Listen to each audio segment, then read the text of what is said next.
A little bit of Monica in my life. A little bit of Erica by my side. A little bit of Rita's what I need. A little bit of Tina's what I see. A little bit of Sandra in the sun. A little bit of Mary all night long. A little bit of Jessica, here I am. A little bit of Nancy, that's who I am. The last time I stood at Timber, I told you stories about my adventure with languages. Well, tonight my stories are about names. Before I came here, I emailed my friends to ask how they came up with names for their children as well as for their pets. And there were two main common things that they told me. One was they must sound good, the name must sound nice. And secondly, they must have good meanings because they want their children to have good lives. So how do some people end up with embarrassing sounding names and names that they cannot stand? I am one of those people. I hated my name when I was growing up, Nancy.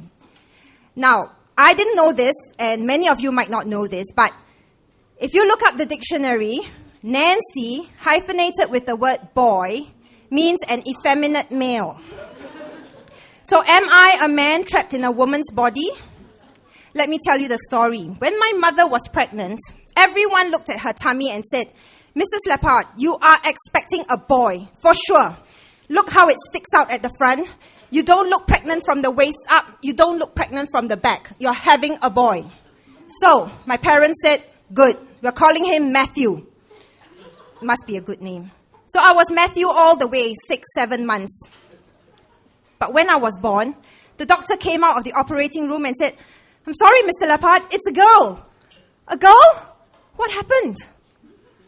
Well, when my mother was 7 months pregnant, she and my dad were on his scooter and they skidded along East Coast Road. The ground was wet. And my mother fell off and landed in the drain. They were very happy, grateful that she did not miscarry. But they realized that must have been when Matthew lost his penis. So, on the topic of penis, my husband came home the other day and told me that he met up with his old friend. His surname is Kok, spelled K-O-K. And, embarrassing sounding names. His first name is Harry. His brother is Steve, but often mispronounced as Stiff. And they have a sister called Annie. And when I was teaching at a primary school, there was a boy by the name of Hugh Kok. And one day, the staff in the office made an announcement throughout the whole school. The only problem was she pronounced Hugh as huge. So can huge, come to the general office now? And finally, I talked about people's names. Now I'm going to move on to pets' names. I have pets too, and I'm sure you do. But my nephew was given a puppy for Christmas, and he was allowed to choose from a litter of 7. When he got to the home where the mother had just given birth, he saw the puppies there, and you could hear them suckling. They were really hungry and enjoying the milk. But when we looked, there were 6 puppies suckling at the mother, and there was one that was left out. It just couldn't get in, no matter how it tried. And immediately my nephew said, I'm taking that one, and I'm calling her Tat. Tat, we all said, why? He said, look, there is no tit for tat. So, with all those names, I would like to end off with a quote. Well, I'm changing it a little bit from Irene Cara, who sang Fame. People look at me and tell me what you see.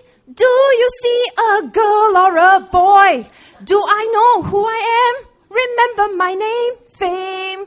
I could live forever if you remember my name. Remember. Thank you.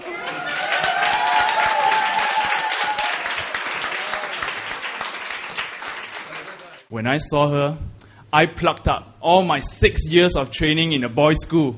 I went up to her and said, "Excuse me, you must be really tired after running through my mind the whole day."